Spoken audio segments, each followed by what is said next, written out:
Kasih itu berbicara tentang new life. Love is about new life. 1 Petrus pasal 1 ayat 23 dikatakan, karena kamu telah dilahirkan kembali, bukan dari benih yang fana, tetapi dari benih yang tidak fana, oleh firman Allah, yang hidup dan kekal.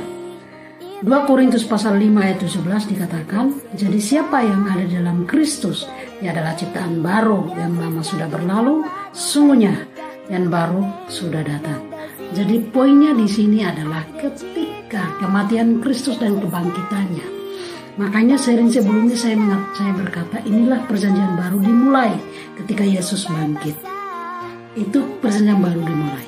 Nah, itu berbicara tentang kehidupan baru, itu sudah ada di situ. New life-nya itu sudah ada di situ. Itu disediakan, diberikan kepada semua orang, bukan hanya orang Kristen atau pastor, tapi kepada semua orang, tidak peduli dia agama apa, dia agama manapun, agama Kristen kah, Muslim kah, Buddha, Hindu, apa dia perdana menteri kah, kepala negara, kepala pemerintahan, dia leader, diplomatik, politikus, bisnismen, itu semua diberikan.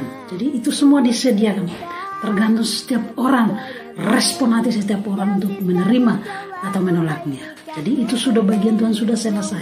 Ketika kita percaya, kita menerimanya, itu bahwa kita percaya. Iman itu berbicara kita percaya. Ini sudah ada, tapi kepercayaan kita, iya, jadi padaku, aku mau, itu yang akan berlaku bagi kita. Kenapa saya berkata ini untuk semua orang? Karena Kristus datang bukan hanya untuk kalangan orang Israel secara saja, atau bukan personal, keturunan Abraham fisikali saja. Bukan, ini diberikan kepada semua orang. Karena firman Tuhan berkata dalam Yohanes pasal 1 ayat 11-12 dikatakan, ia datang kepada milik kepunyaannya, tetapi orang-orang kepunyaannya itu tidak menerimanya. Tetapi semua orang yang menerimanya diberinya kuasa supaya menjadi anak-anak Allah, yaitu mereka yang percaya di dalam namanya. Poinnya adalah siapapun dia, siapa itu termasuk siapa yang ada di Muslim ini, tadi saya bilang, siapa yang ada di Hindu ini, Buddha ini, termasuk ateis sekalipun. Ketika dia menerimanya, karena dalam Yohanes dikatakan bahwa siapa yang menerimanya diberinya kuasa menjadi anak Allah.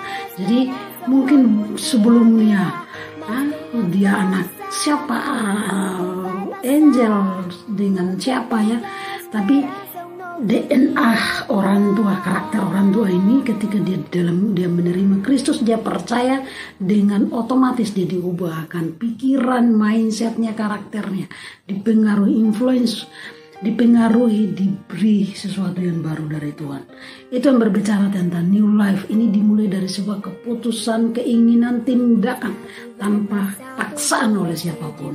Oke, makanya keputusan untuk menerima new life ini satu paket dengan jadi keselamatan, new life, Kristus itu sepaket. Kita tidak bisa memisahkan ini.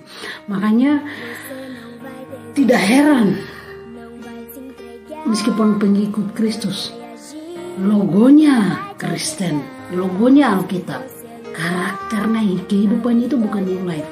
Karena decision, keputusan ini tidak mudah. Orang berkata saya sudah memutuskan, mungkin bukan dengan really hati sepenuhnya memutuskan. Karena kalau memutuskan itu pasti sesuatu yang baru.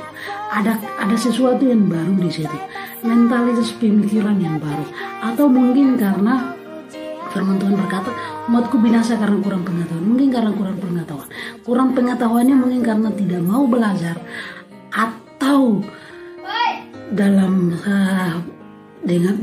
sepanjang ini bertahun-tahun dengan doktrin, kita diajarkan, ditanamkan dengan doktrin yang tidak sesuai dengan doktrin yang mungkin menurut saya bukan salah ya, tapi kurang tepat, yang membuat mindset kita seperti itu. Oke? Jadi dalam Ibrani pasal 4 ayat 12 dikatakan bahwa firman itu seperti pedang bermata dua.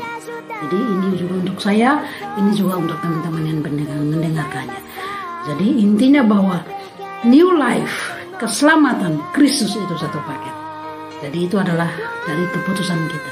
Dan makanya ketika kita berkata bahwa Tuhan, aku mengasihimu, Atau dalam Alkitab ketika Tuhan berkata, Tuhan Yesus berkata aku mengasihimu, itu beda seperti ketika kita berkata aku mengasihi laptopku, HP-ku, kucingku, segala macam. Oke, makanya ketika kita menyadari kasih itu begitu luar biasa, nilainya sangat tinggi, kita akan menjaga hidup kita itu dengan sebaik mungkin, tidak sembarangan, manage hidup kita dengan baik. Oke, mungkin ini saja. Sharing selanjutnya kita akan masuk fokus bagaimana itu dalam kehidupan sehari-hari.